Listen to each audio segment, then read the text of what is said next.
Okay, so the point of this is mainly to answer questions that people might have about the race, but I'll give you a little bit of an intro to the race because sometimes I know if you're new to the sport especially, or even just new to my events, sometimes you don't know what you don't know.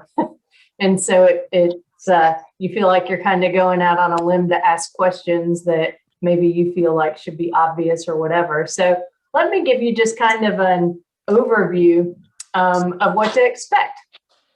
So the Unbridled Women started in 2020, was our first year for it. Starting a race in a pandemic was not easy, but we did it. And we had about, I don't know, 25 spirited masked women set off from the starting line and had a great day at Carter Caves. And so we're bringing this back. This will be the second year for the race.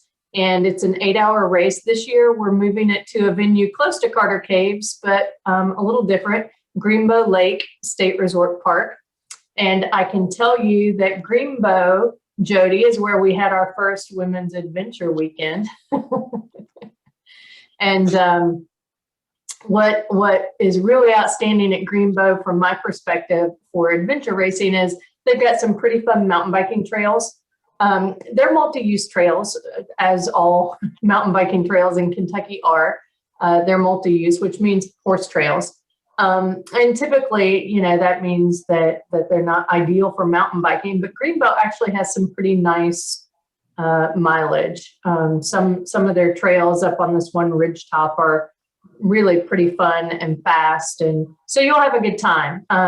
The bike trails at Carter Caves, where we were this last year, if you did that race, you know that they were rough. They were horse trails, and that's pretty rough riding and a lot of pushing. So the mountain biking will definitely be more fun. You don't have the cool caves that you have at Carter Caves and some of the cliff line and some of that nicer scenery that you get at Carter Caves, but you do have a lot more fun mountain biking. You'll actually spend more time on your bike. And then also we've got a bigger lake. And so it's going to be make for a more interesting paddle and a little bit longer paddle. What we did in 2020, both because of the pandemic and because the lake at Carter Caves is very small, we did a couple of things because of the pandemic. We had initially intended this to be just a three-woman event, three-woman team event. Because of the pandemic, we opened that up and told people they could race solo, 2-woman, 3-woman if they wanted to. So if somebody wasn't comfortable being outside their, household, they didn't have to race with anybody else. And then we also used paddle boards instead of canoes. Our original intent was to have all 3 team members in a canoe, but because of the pandemic and how we rearranged teams, and then also to allow teams to not have to be in one boat together, we did paddle boards. And so if you were on a team, you did it as a paddleboard relay. And so everyone got one paddleboard and did it relay style to 3 different checkpoints on the lake. For Greenbo, we are back to 3-woman teams. We're not going to have 2-woman teams or solo. I really conceive of this being a team event year after year, and something that you can train with your teammates and find teammates and really get that part of the social side of things and the team dynamic, because I think it's a pretty awesome part of the sport. Even though I actually love racing solo, I do think that the heart of adventure racing really is as a team sport. And so I want to encourage that, especially for this women's only event. And so it will be 3-woman teams. You will be in canoes. We are providing the canoes. These are big, heavy, plastic banana boat canoes that have a seat in the middle. That's the upside to it. They do have a seat in the middle. Yeah, if anyone, I wasn't sure who we were going to get canoes from, and so I'm only just revealing this. You're the first to know. If any of you have done any of Dino series, Brian Holtzhausen races out of Indiana, then you'll know the great big yellow plastic banana boats. And Brian is bringing his fleet for this race. So those are the boats we'll be in. I'll put some pictures of those up actually on the website, and you'll be able to see exactly what the boat's going to look like. But they're plenty spacious, let me tell you. You could bring coolers if you wanted, stick your coolers in there, some fishing poles, whatever. lots of room, very roomy in the boats. They're very heavy, but you're not going to have to drag them or carry them anywhere. So that's a good thing. You're just going to have to paddle them around the lake. So, so that's the other thing we've got at Greenbo is a good sized lake. So you can expect to be out paddling, you know, for a little while. So my ideal breakdown in terms of the race design, course design, is to have for an 8-hour race, I like to have people mountain biking for about 3 hours, trekking for about 3 hours, and paddling for about 2 hours. And that obviously is going to include transition time and things like that. So you're not actually going nonstop for that long in each of those three. And so people ask me a lot of times, well, how far is it going to be? And I really want you to think more in terms of how far can you mountain bike in, you know, 2.5 to 3 hours. That's how far it's going to be because it doesn't matter the distances I put out there. What matters is how far you can go in that amount of time, because I'm not letting you go out and just clear the course however long it takes you, right? You're going to have 8 hours and you're going to have to be back within that 8 hours, which means if you can't do the entire course that I lay out in 8 hours, then you're going to have to make some strategic decisions along with your team about which point you're going to go after. And there will be flexibility built into the race. Actually, what I want to do is show you the course instructions that we had for the race at Carter Caves, because you can expect that we're going to have, you know, a similar-ish thing. And this will at least give you a feel for, you know, what my courses tend to be like. Obviously, I don't want to give everyone the same experience that they had last time. Besides the venue being different, you know, I'm going to shake things up and make it different. And I really want my courses to highlight what's special about the venue, right? I want it to be unique to that venue. And so, for example, at Greenbo, I'm really going to be highlighting the mountain biking and the paddling more than I did at Carter Caves. At Carter Caves, it's all about the cliff lines and the caves and the scenery. And so I had a big trekking section at Carter Caves.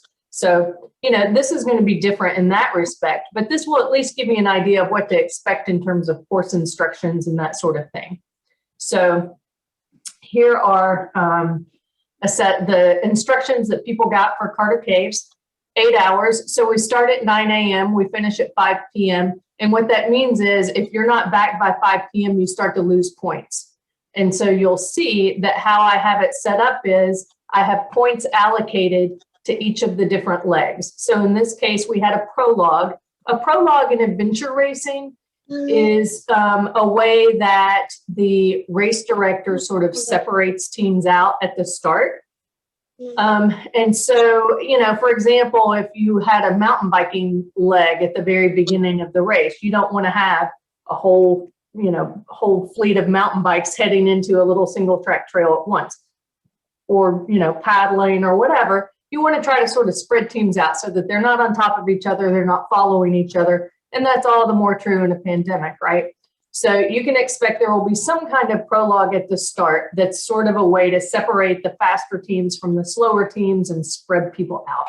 In this case, I had folks trek the Three Bridges Trail. So you got the park map from Carter Caves. So this was very straightforward. It wasn't about navigation. Prologues typically don't involve navigation. It's typically just some sort of physical activity to spread people out. So you got a park map. All you had to do was trek this one trail. You got your team photo taken beneath this beautiful arch, and you returned back and you set off for your paddleboarding leg.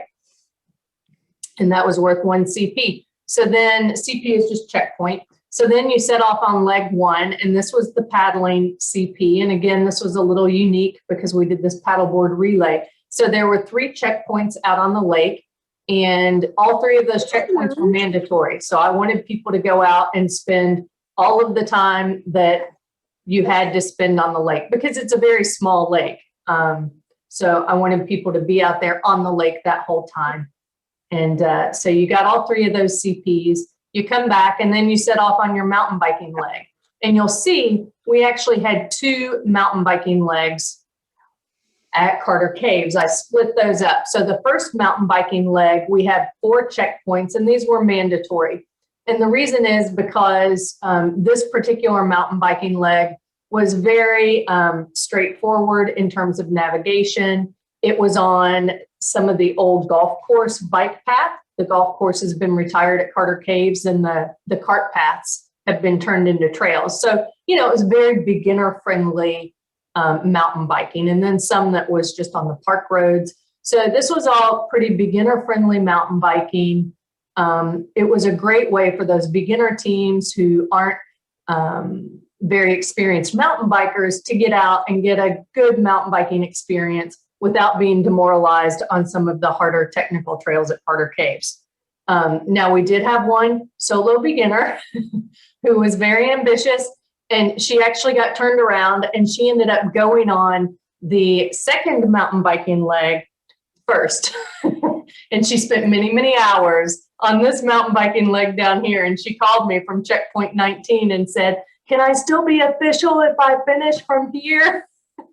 And she was awesome. But yeah, this was intended to be a very beginner friendly mountain biking leg. And for that reason, all 4 of those checkpoints were mandatory. And so then once you've finished your paddling, your mountain biking, next came the part where you started making strategic decisions. And so leg 3 was the trekking and caving leg. There were 8 checkpoints out there. 3 of those were mandatory. So I said, you can go get any 3 of the 8 that you want. And beyond that, you need to look at how fast you're going, how much time you have left. Do you prefer trekking versus mountain biking? How long is it going to take you to get the mountain biking points versus trekking points? That sort of thing. So, you know, those were all, you know, the strategy in this race all came in legs 3 and 4, because you'll see that after leg 3, they had one more mountain biking leg, and there were 4 checkpoints in that, and those were all optional. So if you never even got to leg 4, then what you did was the prologue, the paddling, the mountain biking, and trekking. So you had sort of a good, complete, you know, all the disciplines. And then for those teams who were the more advanced, who were, you know, more experienced mountain bikers, they could go out and get everything they wanted in that last mountain biking leg. So, and then you'll see that on the trekking leg, the way I had those checkpoints numbered, I had it so that the even numbered CPs, 8, 10, 12, 14, were more difficult navigation wise. And then the odd numbered CPs, 9, 11, 13, 15, were all very straightforward. They were on trail, they were caves, they were arches. They were things that if you can read a state park map and read a trail map, you could get more than 3. You could certainly get your mandatory 3, but you could get more than that, because all of the odd numbered points were super beginner friendly. Yes, Jody. Okay, what is TA? So TA, good question, is a transition area. So the transition area is where you transition from one discipline to another discipline. And so that's basically the race headquarters. So at Carter Caves, the TA, all of the transition areas were in the same location, which was the shelter where we were set up. At Greenbo, it'll actually be a little bit spread out, because our start and finish is not at the same place where you would put in boats. And so your transition area will be someplace different, but that's what a TA is. And so, yeah, you punch in at the TA, as I see where you were seeing that, before beginning the next leg. You always are going to punch in when you come into a TA, and that's basically so that we can keep track of who is where on the course. So that's kind of a safety factor, and then also just to know where teams are standing. And so that was the basic layout of the race. You see there were some rules of travel. You can expect that. There's a whole separate set of rules for the race that are basically things like a proximity rule. You have to stay within a certain distance of your teammates at all times. So in adventure racing, unless you've got a specific leg, like the paddleboard relay, for instance, or sometimes a race director will throw in like a little section where all team members go get a different checkpoint and have to do some orienteering, things like that. If you're going to be separated like that, you typically are going to know about that before the race starts. Sometimes it could be a surprise, but as a general rule, you're traveling together to every checkpoint throughout the course. And in fact, there are proximity rules that say you have to be within so many feet of each other on the bike and on foot. And that's because we want everyone going together to every checkpoint. So that's sort of the basic layout of how it was at Carter Caves. And you can expect at Greenbo, it will be similar in terms of sort of proportion of CPs that are allocated. I try to allocate the number of CPs to each leg to ensure that the amount of time you're investing in each checkpoint is even, right? I don't want to, create a trekking leg that's got 20 checkpoints and it's going to take you 2 hours to do. And then I give you a mountain biking leg that has 4 checkpoints that's going to take 4 hours, right? No one's going to go do mountain biking in that scenario. They're all going to trek, right? So, we think about those things and we try to make it so that you have to make decisions about which checkpoints are the more valuable checkpoints for you. Sometimes we'll make the checkpoints unevenly weighted. We'll give you a checkpoint that's going to take an hour to get to because we don't want most teams to go after that. We want teams to, go over here. So we do that to sort of try to control to some extent some of the decisions you make, while at the same time sort of giving you ownership over the course so that you can make decisions about what you want to do that day. Do you feel like mountain biking more than trekking? Are you nursing an injury and so you'd rather spend more time in the boat? We want you to be able to make those decisions about your strengths, your interests, things like that. And then we also want you to be challenged to think strategically. I have definitely been guilty in races before of going after what I call the sucker control. The CP that takes an hour and a half to go get, and you end up not having time to go after this little CP that would have taken you 20 minutes. Those are called sucker controls, and you try not to go after those. If you're not going to clear the course, don't go after the sucker control. So we put those out there to make you think about things, and because that's part of what we're challenging. Like that's one of the skills of adventure racing that we're testing you on. So an adventure race is like a big test to see who has trained most and who's making good decisions and, whose navigation is spot on. So we're testing all of these different skills. And one of those is, strategizing, route selection and strategic thinking. So that's what you can expect in terms of course layout. And hey, Jody, do you have another question or is your little hand not going down? No question. Okay. I thought that the little hands went away on their own at some point. Oh, but 2 other people have raised their hands. I'm so impressed you all know where the little raise your hand things are. Ashley, go ahead. Oh, you're on mute. The day of, does Greenbo have some of those areas completely closed off to people that aren't racing, or are we going to potentially be on trails that random people decide to ride their horses on, or areas where boats are going to be zooming around and that sort of thing? So they will not close off any part of the park to other users. We will put signs up to let people know that the event's going to be taking place, and hopefully that can kind of deter any bridle traffic on the trails. I have never seen much horse traffic at Greenbo at all, like maybe 2 horses in all the time I've been there. So it's not, we don't typically see a lot of horse traffic there, especially like in the heat of summer, which is when we're going to be there.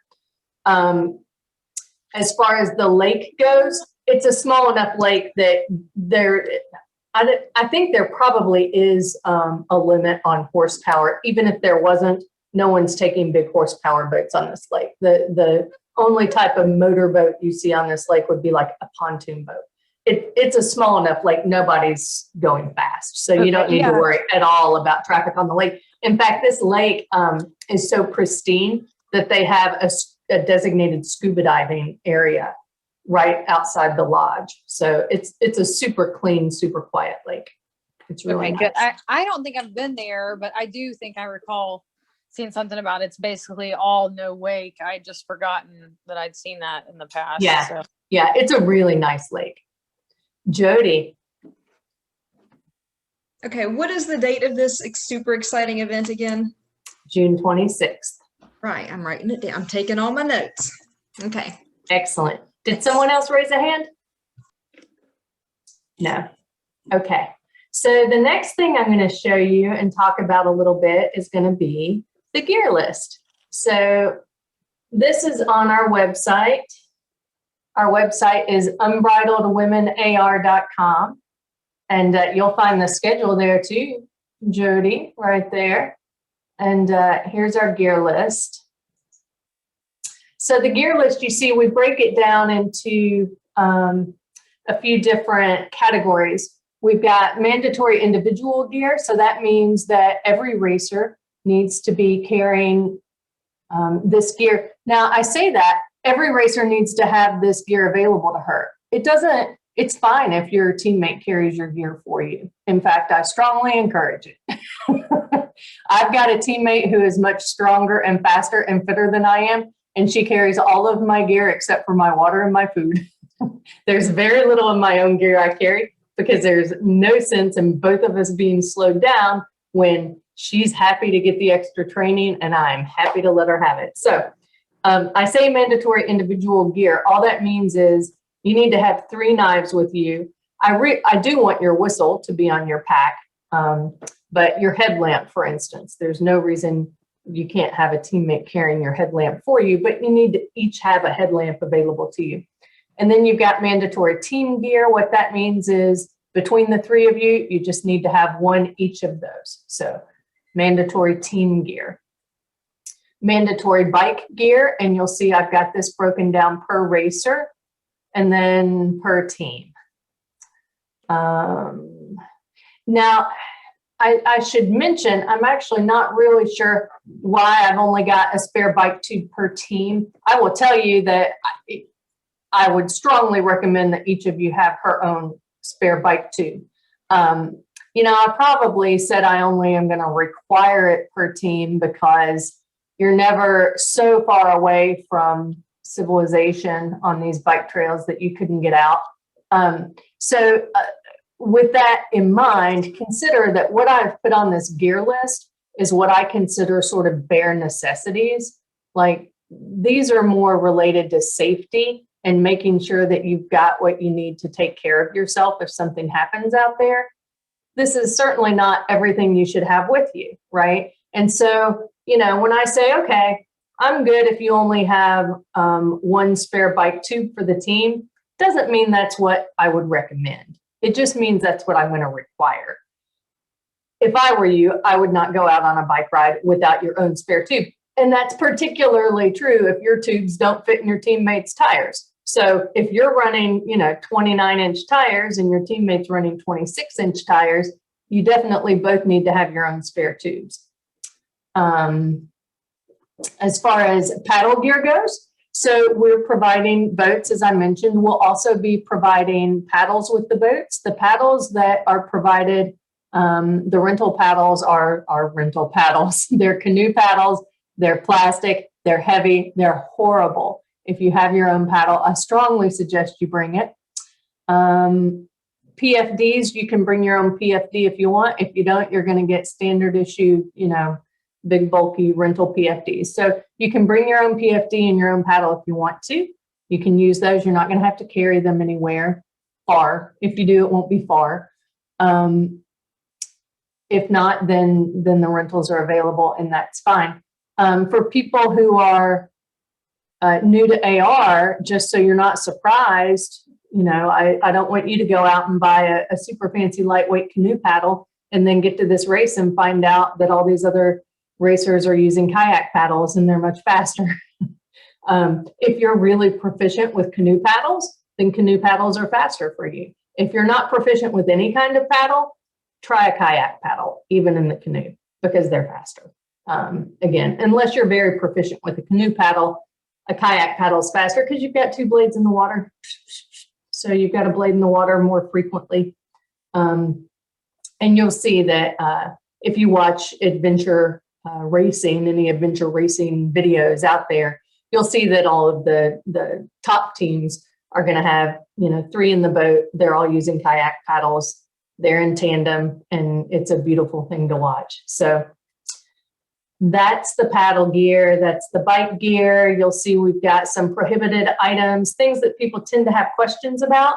A bike computer, like a traditional bike computer that tells you your distance on the bike, is perfectly acceptable, as long as it's not a GPS enabled device. We're talking about the old-fashioned cyclocomputers, are fine. You can't use any kind of GPS device like in terms of consulting it during the race. If you want to track your route to post later on Strava or to look at later or whatever, that's terrific. Feel free to do that. Basically, the rule is don't use any GPS during the race. That's it. It's as simple as that. If you do use GPS during the race, then you need to disqualify yourself. Same thing with a cell phone. Take a cell phone to take pictures all you want. I want you to take lots and lots of pictures on the course and post them to Facebook and Instagram and, send them to your mom, whatever. Just don't use your cell phone to figure out where you are or, to call. Well, use it to call for help if you need help. Just know that that's going to disqualify you. So those are the basic rules, or the basic gear list. And some of the rules. Any questions? Okay, so in terms of how we're scored, so these are results from last year. Okay, so what you'll see is we had recorded just time into each of the TAs after each of the legs. We've got points, total points that the teams found out there. Penalties. So these penalties applied for people who were late, basically, is what those penalties were. Typically, a points penalty is going to be applied for being late. That's what that's going to be. And so we take out any penalty points from your gross points, and that gets us your net points. And you are placed according to how many points you got and then your time. So if you've got 2 teams like Jerk Store and Perfect Strangers, they both had 18 points, then their ranking was based on their finish time. And you see that Jerk Store finished in 6 hours and 50 minutes and Perfect Strangers finished 21 minutes later. So they were pretty close, but so they ended up placing behind them. So we go by points first and then by time, which is our way of saying, don't go out there and spend 12 hours to get all of the points, because that extra 4 hours is going to cause you to lose all of the points that you got, and it will not do you any good. We don't want people out there longer than 8 hours. Okay. Any other questions?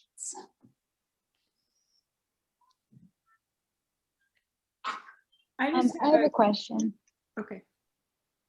I missed the beginning of it. Is it just, are you just switching back and forth between canoeing and mountain biking, or is there another phase? Yeah, trekking as well. You'll definitely be doing trekking. Yeah. And so what I had said that you missed is I like to have a proportion of around 3 hours of mountain biking, about 3 hours of trekking, and about 2 hours of paddling. And now that's not to say that once you start on a discipline, you will be doing totally that discipline in a given leg. So for instance, you could have a leg where you go out and you paddle for, half an hour to a takeout spot, and then you trek from there and then get back into your boat and paddle some more. Same thing with mountain biking. You could mountain bike to a remote transition area, get off your bikes, go trek for a while, and then come back. You know, there are lots of different possibilities. And so, you know, really the kind of race I love is the one where you're mixing it up a lot. And so you're not spending just hours and hours and hours in one given discipline. And so those are the races that I like to design. So that's why you saw a prologue on foot, and then a paddleboard leg, and then a mountain biking leg, and then a trekking leg, and then another mountain biking leg at last year's race, because, you know, I want it to be something more than sort of a triathlon. So, but once you finish a leg, like you can't go back. Like you've done that leg, you're done. You have to go on to the next, right? That's true. That's almost universally true. You know, it wouldn't have to be that way. I could choose to make it different. And every once in a while, you'll see a race where you might have the option to go back, but that's rare. As a general rule, once you have finished a given leg, you're done with that, and you can't go back and get any more points from that leg. Which it gets to that whole, you know, strategizing. You've got to think about, do I want to try to clear this leg, or do I want to do, you know, just 50% of the points in this leg so that I can move on to the next leg where I think I'm going to be able to make better time, for instance. So, yeah, and that will be true for one of my races. Once you've completed a leg, you generally cannot go back to that. Now, there certainly are races out there. 361 Adventures is the race organization that took over my Unbridled Adventure race series back in 2015. And one of the things that they're sort of known for, they do this a lot, is they put out there just a wide open course where they give you a map, and the map might have, you know, 40 checkpoints on it. And they tell you, go get them any way you want. We don't care. We'll see you in 12 hours. And the way they sort of force you into different disciplines is by putting checkpoints on the other side of a lake where it's really only feasible to paddle over. And then, you know, from there, you've got to go on foot to get the others and things like that. But, you know, they're sometimes surprised, and people who are really strong mountain bikers decide, I'm going to mountain bike around that lake, and I'm going to go get all those on my mountain bike. And so you get to the end and you find out that some people spent the entire day on their mountain bikes, and some people spent the entire day on foot, and some people did a little bit of everything. And, you know, so that's a really interesting format. And if you've got the right venue, something like that can work and be a lot of fun. I enjoy those races as a racer. I kind of feel like as a race director, I feel like people tend to, if you don't force them into a mix of disciplines, they tend to gravitate towards their favorite discipline. And so that's when you get people who go out and spend the entire day mountain biking. And then you get to the end of that race and they go, wow, you know, I spent the whole race mountain biking. I never even got to paddle. And they kind of are like dissatisfied with that. And I thought, well, that's kind of what you chose to do, right? And so there's two different philosophies about that for sure. Do you want to give people the freedom to have a race that they might not enjoy as much as the race, you know, that you would design for them? So my philosophy tends to be more, I want to give you freedom within certain categories, but overall I want you to have sort of a well-rounded race. So I'm going to try to keep you out there in each of the different disciplines at a better balance. And all the checkpoints are the same number of points, right? Typically so. And again, not always. Every once in a while, you know, there's a point that I say, you know, I really want people to go after that point. So I'm going to weight it more heavily. I'm going to make it a bonus, something like that. So that can happen, but it's unusual. Typically, it's going to be 1 point per checkpoint. I also like to keep things not too complicated. People typically aren't thinking quite so clearly 6 and 7 hours into a race, so I don't like to make it too complicated. Will we get the map the night before so we can kind of get a lay of the land, or do we get that the morning of? You'll get the maps the morning of. The morning of, okay, all right. Can you speak a little bit about like training and getting prepared for an 8-hour race? Just, you know, we've been exercising in general, but you know, I feel like this is like kind of like training for like a half marathon or something. Like, when should we be kind of peaking in our training, and when should we start doing like longer, maybe 2 or 3 or 4+ hour, you know, training sessions to get ready to do an 8-hour race? Yeah, you know, I'll give you my thoughts on that. And then I will tell you that you should select, because you're a member of our PE class, you should select one of those 30-minute sessions with Liv Birkenauer, because that's right up her alley, like training for peak performance. That's definitely her gig. She knows a lot more about it than I do. What I will tell you is that, you know, keep in mind, people can be kind of intimidated by the thoughts of an 8-hour race, because that sounds like a lot if you compare it to, you know, say a marathon that might take you 4 or 5 hours, right? You're thinking, oh my God, this is going to be that much further. But, you know, for an 8-hour race where you are spending some time on your mountain bike and you're slowed down because you're having to read your map and, you know, figure out where you're going. And then you're off your mountain bike and you're running over this hill to get a point, and then you're back to your bike, and then you're paddling for a little while. And in between doing all that, you're just kind of futzing around the transition area, eating some bars and taking your time. And I will tell you, races can be won and lost in transition areas for sure. If you watch top teams going through transition areas, they're flying through. And, you know, the back of the pack teams who are there kind of for fun, they've got their transition area set up with a big canopy tent, and they've got their chairs out there, and they've got a cooler, and they're kicking their leg up, and they're thinking about whether they're going to go back out for the next leg or not.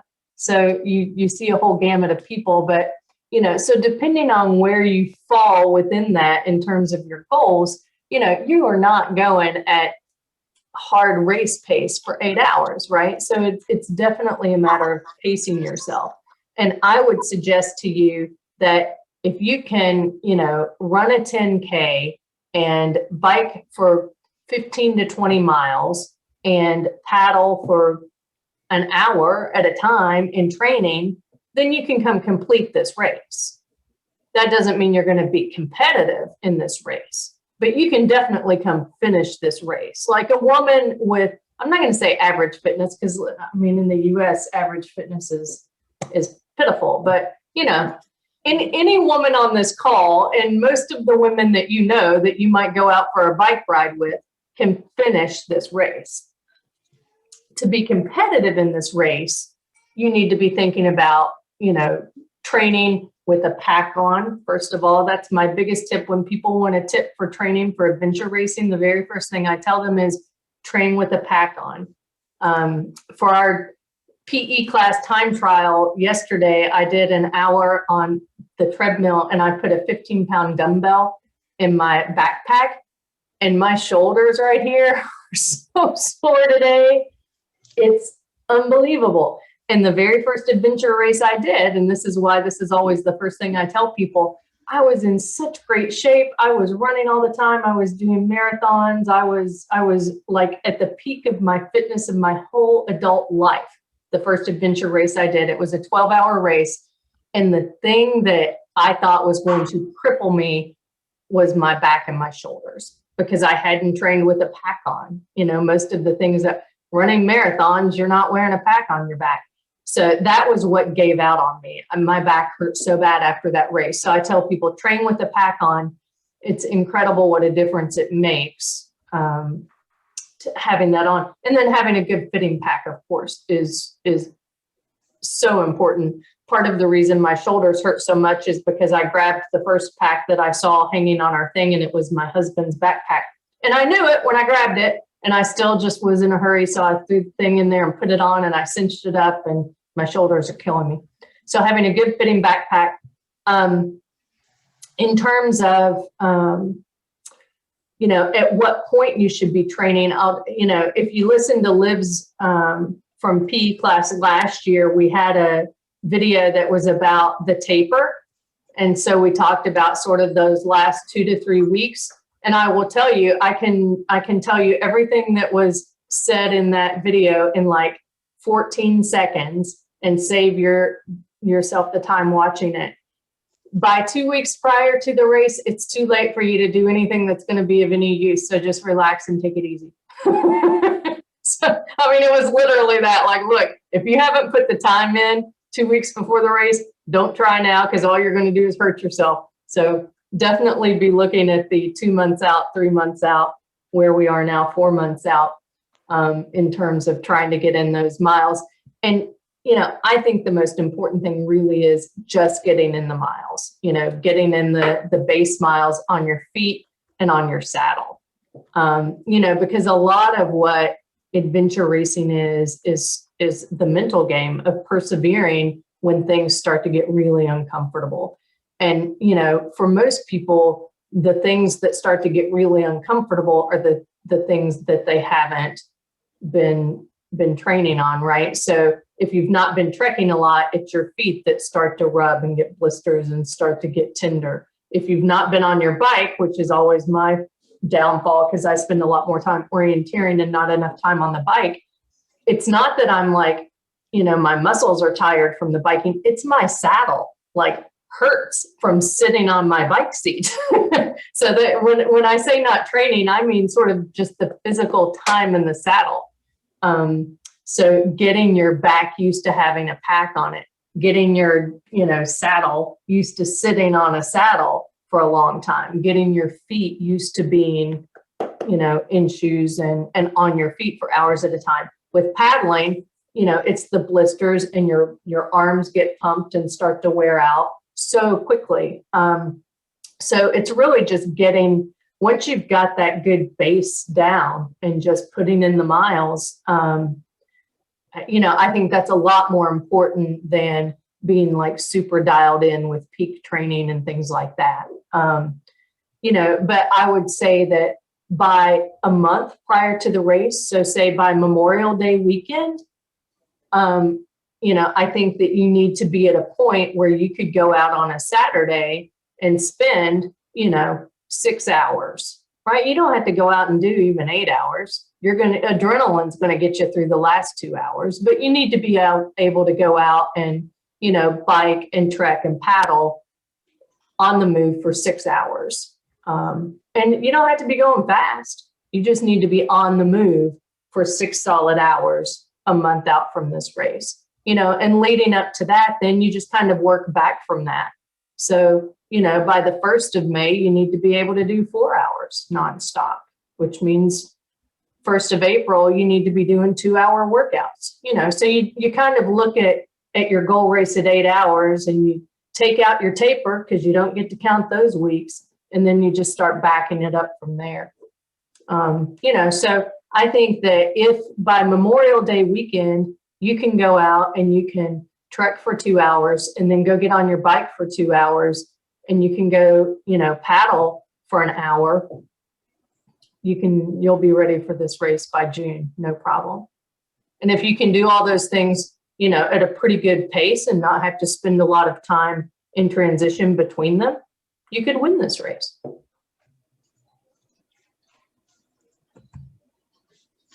What about food? So is it just basically bars and stuff that you can, I mean, how do most people approach that? Yeah, that's wildly variable too. You know, 8 hours is definitely getting into that space that's long enough that you need to be taking in some, you know, some decent calories and decent food. You know, I would, for an 8-hour race, I'm probably not going to be using only, you know, bars and gels and things like that. I'm probably going to have some kind of real food, but nothing super heavy. So when I say real food for an adventure race, for me, that's things like salted, peppered, buttered new potatoes. Holy cow, when nothing else will go down, those things will go down so nicely. Consider that it's probably going to be hot, like super hot, June 26th, right? It's probably going to be super hot. You're going to be going harder than you typically would go, you know, unless you're lucky enough to be the strong, fast one on the team, and good for you. Good for you. If you're having to hold yourself back and rein yourself in order not to burn your teammates up, then consider yourself Well, not lucky. Consider yourself a good hard worker. But you're probably going to be, overheating is going to be your real issue. And for me, when I start to overheat and dehydrate, I have trouble taking in calories.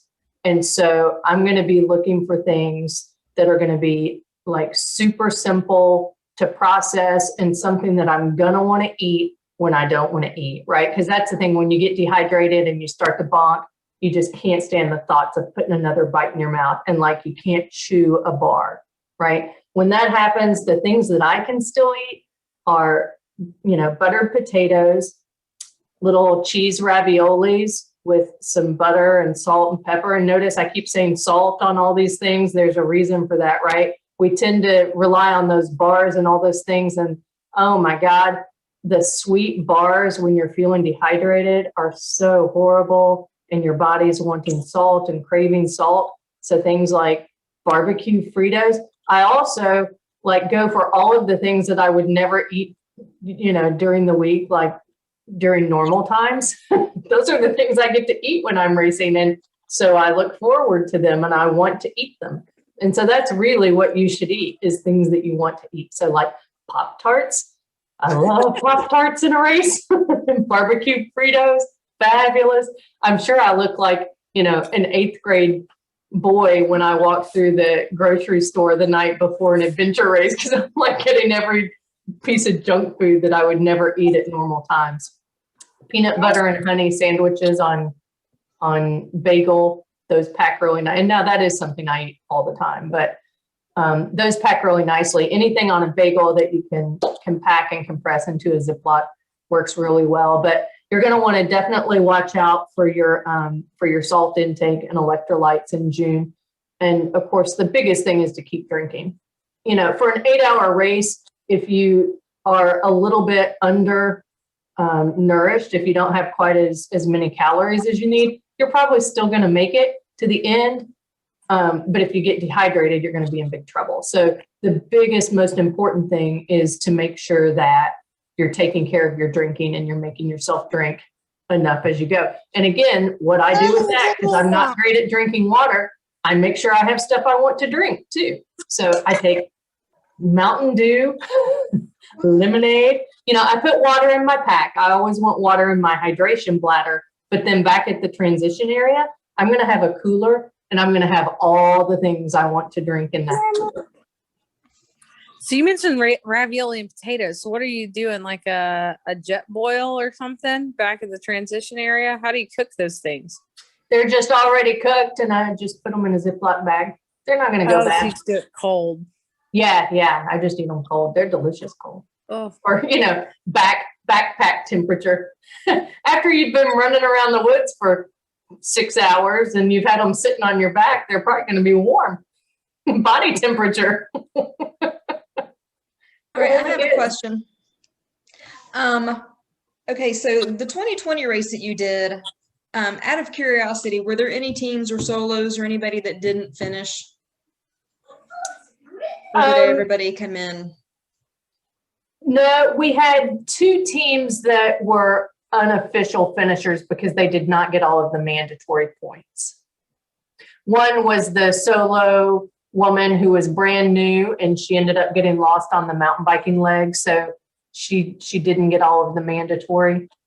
And I think that's right. I think there was then also a 3-woman team that took a wrong turn out of the park and ended up somewhere in Olive Hill or something. So they were super late getting back and didn't get all of the trekking points either. I think that's right. So, yeah. And that was out of, how many teams did we have? I don't know, like 13 or 14 or something like that. So, yeah, barring something like that, where they just were so lost and lost for many hours, there's no reason everyone should not, officially finish. I feel like I set the bar fairly low. I kind of hate to say that, because if one of them sees us, they're going to feel really bad. But, I try to set the bar such that I want everyone to be official finishers, obviously.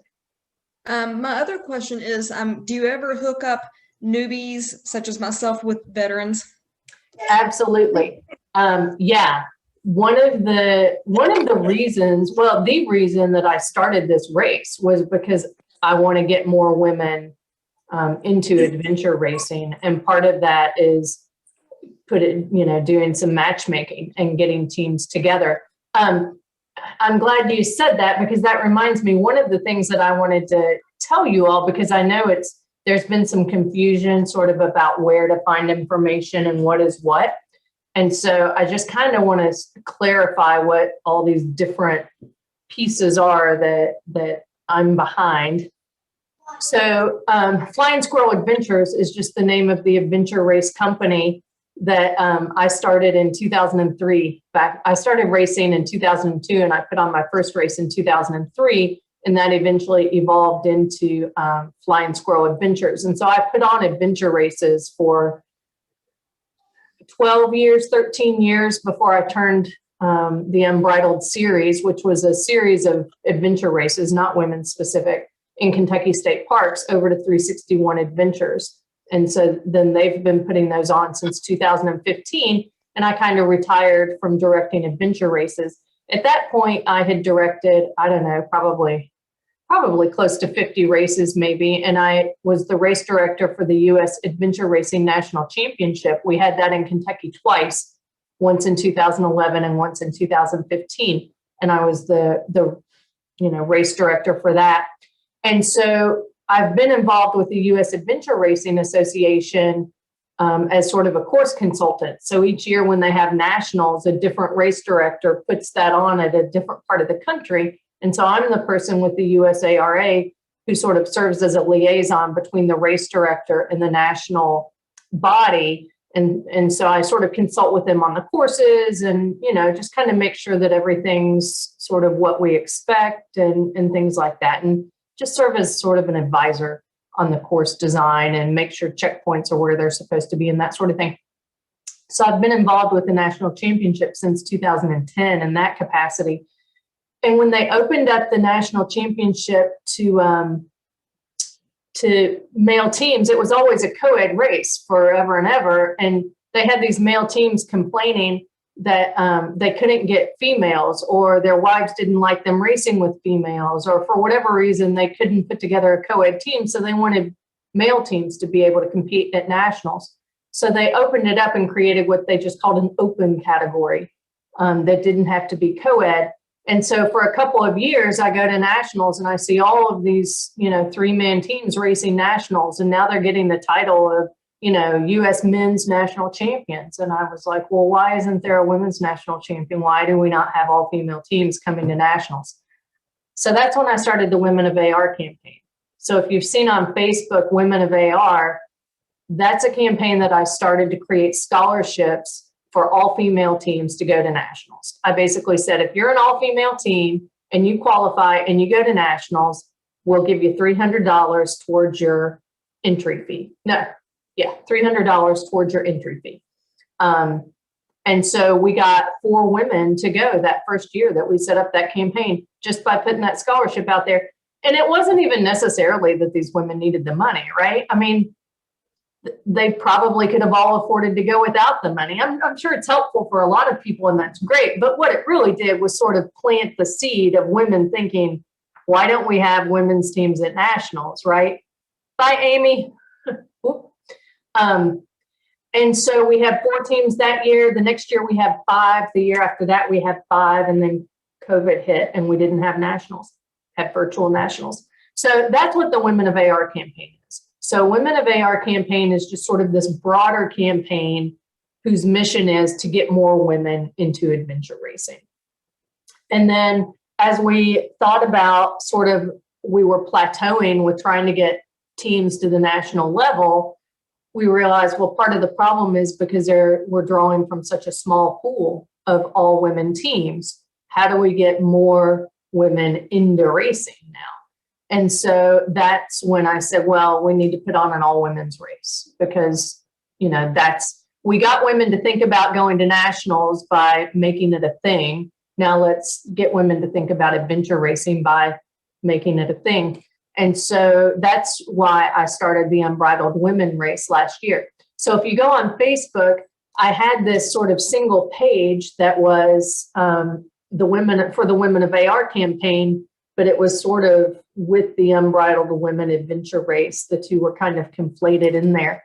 And so what I'm doing right now, I'm in the process of sort of spinning off the Women of AR component into its own group. So that's now set up as a private group in Facebook. And what the Women of AR campaign and that group is going to be is certainly much broader than the Unbridled Women race. And so that campaign is going to be about helping women find each other to race with, to train with. We've got mentors within adventure racing we're setting up mentor tabs. And so you'll see a little profile, a little bio for these different mentors in there. And you can connect with them and say, hey, I want you to mentor me for adventure racing. Casey Hill is going to be one of our mentors. Yeah. So you'll be able to, tap into these people who are awesome and have been doing this for a long time and who are so eager to help other women get into the sport and to answer all those questions and to talk to them about training and gear and all those things. So that's going to be a resource. And again, I'm just now, I've bought the logo and set all that up, and I'm getting t-shirts printed, and we're going to be doing lots of things with the Women of AR campaign to sort of engage women and to get you all connected. And the reason we set that up as a group is because on Facebook, a group is a way for sort of everyone in the crowd to connect with each other. A page is sort of me standing up here with a megaphone telling you about what's going on. And a group is everyone talking to each other. And that's what we really wanted for the Women of AR campaign. So that's going to be a great way, Jody, for you to connect with people. And I'll be happy to put those feelers out and give you some beads on people that I think would work well with you. Because that's the biggest thing with putting together an AR team. I think even having, being compatible in terms of fitness levels is important. I think way more important is being compatible in terms of personalities. Because when things get rough, my teammate Sarah now is in such better shape. I was in better shape when she and I first started racing together, and I'm getting back into better shape now thanks to PE class. But for the time being, she's in so much better shape than I am, so physically we're very, in different places, but personality wise and emotionally and mentally, we've been racing together a long time.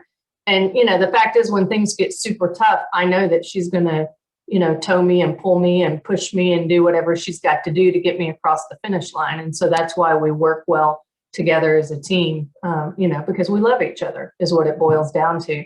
And we have the same goals and expectations for ourselves. So that's a lot more important, really. And because she knows that if she goes out too fast and burns me up, I'm just going to sit down in the middle of the trail until she comes back. So if you're the fast one on the team, it's very important to know the limits of your teammates. So that's the Women of AR campaign. It's a group. I encourage you all to join that group. It's a private group, and I set it up that way in part so that we would feel a little more, insulated from trolls and that sort of thing. And also just because there are some features that you get with a private group that we wouldn't have been able to access with a public group. So that's what that's about. It's to connect to the broader AR community. And some of the mentors we're going to have are, Abby Perkis on the U.S. National Championship team with Rootstock Racing. She's going to be one of our mentors. Kate Hanley-White, who went out and raced Eco Challenge Fiji. She's going to be one of our mentors. We're going to have some, national level competition women as mentors in that group. So it's going to be a really great resource. And then the page that has been sort of the Women of AR / Unbridled thing, that's going to continue to be a page for the Unbridled Women race. So it's a page specific to this race, a great way to connect with other women and talk about this race in particular. And then those of you who are doing PE class, that's its own, yet another subset. So PE class is its own private group. And that's, you have to be, have a subscription to PE class in order to be in that group. And that's, this much smaller group of women who are all training together. So it's really a training group for the Unbridled Women AR or whatever other goals people have. We've got some people in that class who have no interest in doing the race, and that's okay too. But just so you understand what all these different, I know it's a little bit confusing because we've got a lot of different hats and a lot of different presences on Facebook. So hopefully that clarifies that. I have another question. Before June, are you going to do some more pre-training weekends, like, you know, navigation and whatnot and so on and so forth? I'm so glad you asked. Yes. So if you go to our website, you will find our calendar, and you will see on our calendar that we have a variety of classes that are already on there. And I'm going to pull it up right now. So you're talking about the Women of AR. That's the one that has the calendar? Unbridled Women AR. Yeah. If you go to the calendar link on the website, then what you should see, and I'm going to share my screen right now. So if you're in PE class, you've gotten the link to this calendar. And so a lot of what you're going to see on this calendar are specific to PE class. For example, our Zoom workout, we do a workout every Monday night, Thursday night. This race against the clock, that's a PE class thing. I've also got other things of just general interest, like this orienteering weekend at General Butler. That's an Orienteering Cincinnati event that's coming up March 6th and 7th. So I've got lots of things on here. The items that are not specific to PE class. So it says PE class navigation. This is actually open to the public. If you're in PE class, then this is a free event. If you're not in PE class, then it's $30.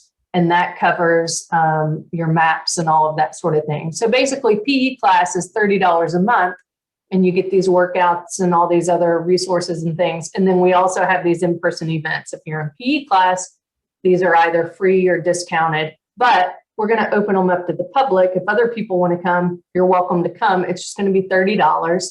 And that'll cover the maps and some of the different supplies that we need to put those on. So the first one is April 10th at General Butler State Park, which is in Northern Kentucky. That's going to be a 4-hour hands-on navigation clinic from 11 to 3. So that's right there in April. Then in May, we've got a mountain biking clinic. This is on May 22nd. So this mountain biking clinic is going to be put on by Liv Birkenauer. She's with the Got Dirt mountain bike camp, is the name of her business. She puts on mountain biking clinics. So this clinic is going to be $70. It's an all-day, professional mountain biking clinic. It's $70. If you're a member of PE class, you get a $30 discount for that. So that's our mountain biking clinic. And then let's see, we've got a paddling clinic. Where is it? Here it is. So 4-hour paddling clinic at Grayson Lake. This is close to you, Jody. Again, so this will be $30. You'll need to rent a boat or bring a boat, one of the two, and I'll have information about that. There's a little facility close to Grayson Lake that has boat rentals. So you can rent a boat if you don't have one. And so that's going to be, we'll have Danielle Hill is a paddling instructor, and I'm also an ACA certified canoe instructor. So the two of us will be leading that class. So that'll be a 4-hour paddling clinic at Grayson Lake. And besides some great, instruction in terms of skills and opportunity to practice, this is going to be one of the most beautiful paddles that you'll ever do in your life. So even if you don't want to do the race, even if you don't care about getting to be a great paddler, this Clifty Creek branch of Grayson Lake, where we're going to paddle to, is called Grotto Falls. And you paddle through what feels like kind of a cave, and it opens up into this big, huge grotto with a waterfall and the cliff lines. It's the most beautiful paddle. It's ridiculous. My husband and I did it last year, and I couldn't believe it. I read how beautiful it was, and it really was stunning. So that's going to be a really awesome trip. So all of those are going to be super fun trips and ways to meet other women. potentially meet teammates and also get some skills, find some skills. So that's what we've got planned right now. You know, those are just sort of our formal training weekends. I have not yet, Jody, planned any of our just sort of, you know, fun, let's get out and run around the woods together or women's weekends. We'll do that. I haven't put any on the calendar at this point, but probably we'll do that in early June. Like maybe even the first weekend of June, something like that. So we were thinking about doing a like 3-hour race over Memorial Day weekend. There's one in Wisconsin called, it's like Rib Mountain Adventure Challenge. Have you done that before? Would that be a good like one to try out? They have a 3-hour and 8-hour and then like something ridiculously long that we're not even considering. So what are your thoughts on doing that like that close to when we do the big race? Yeah, I think absolutely you should do that. I have not done one of Rib Mountain's races, but I know those guys really well. So Rib Mountain Racing is Tim Buchholz and his wife, Anna. Anna is actually going to be one of our mentors as well. They're both, you know, national champion caliber racers and teams. And the Wisconsin racing scene is really, really good. And they've been putting on races for a long time. They know how to put on good beginner-friendly races. Yeah, and I've heard nothing but good things. I think you can expect it to be a really well done race. And there's nothing better than actually going out and doing a race to understand how it works. You know, there are some things like what's a TA, right? There are some things like that you figure out, you know, when you actually go, and it really clicks. It's one of those things that would be super helpful to do one as a practice run to really help things click. I think that's a great idea. And they'll do a great job. That'll be a good one. Anything else? Hey, Katie. Katie, the Clifty Creek Grayson Lake Paddle is April 25th from 11 a.m. to 3 p.m. Thank you. How are you, Stephanie? I'm good, Katie. How are you? It's great to see you. It's good to see you. Yeah. I like the long hair and the braids. My pandemic braids. I love it. Thank you. I'm trying to decide whether to cut it. When I finally go get my vaccine, I was thinking maybe when I get my vaccine, I would go cut my hair super short. But then a friend's daughter saw my work picture when my hair was super short, and she says, "Oh my God, you look like an old woman." So now I'm trying to decide. There it is. That's Grotto Falls right there. How amazing is that? It's so beautiful. It's really beautiful. All right, Ashley Hunter, good night. I have one more question, Stephanie. Sorry. Tell me how spectators work on the race. Like, are they like, if we have a family member, will they hang out in the transition area, or are they just like along the race, or is there a protocol for that? Yeah, you know, spectators, that's always been a challenge for adventure racing. And it's one of the reasons that adventure racing has never really become mainstream, I'm sure, because it's really hard to sort of cover from a media perspective, and that translates as well to spectators coming. So what we typically will do is put together a map. And now for some place like Greenbo, you know, it's a condensed enough area that really there are going to be kind of like two main areas where spectators would hang out.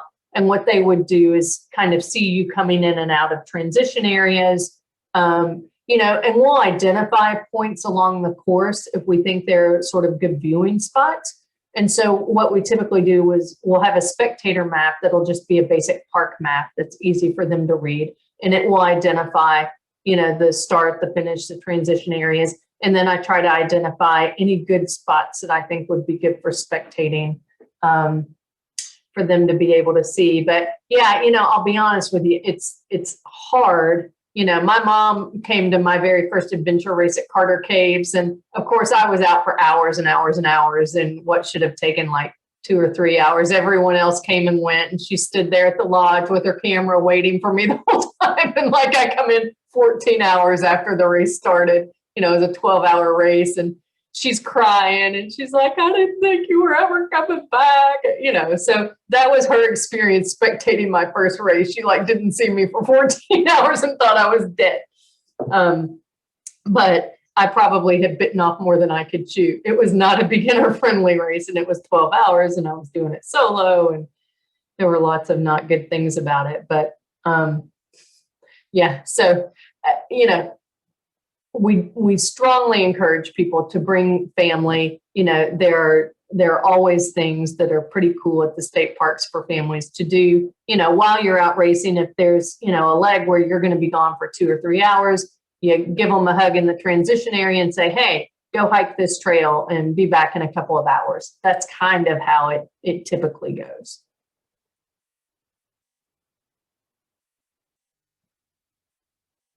Anything else? No? All right. Well, I am super excited to see my West Virginia girls on here. I wasn't expecting that. So Got 3 of them, I think. It's good to see you. Yeah, Kristen's on here. Chris and Katie and me. Fabulous. Oh. It's exciting. Well, I hope we see some West Virginia teams. Well, I think what we West Virginia Mountain Mamas need to do, and don't be taking my team name, but what we need to, I'll have something more original than that, but we need to start looking at some of this stuff on YouTube, and we need to start training for like double. So we need to be training for 16 hours. So when we get to the 8, we're not going to die when we get there. That is one way to approach it.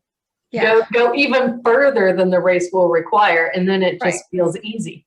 Yeah, it's easier said than done, but good intentions though. Sarah's like, wait a minute. Stop being so. I'm out. Yeah, we're out on that. I was like in the 6 hour, and then just the adrenaline carries us the extra 2. Yeah. Exactly. You go be an eager beaver there, Jody. I'm the one that's been in hibernation.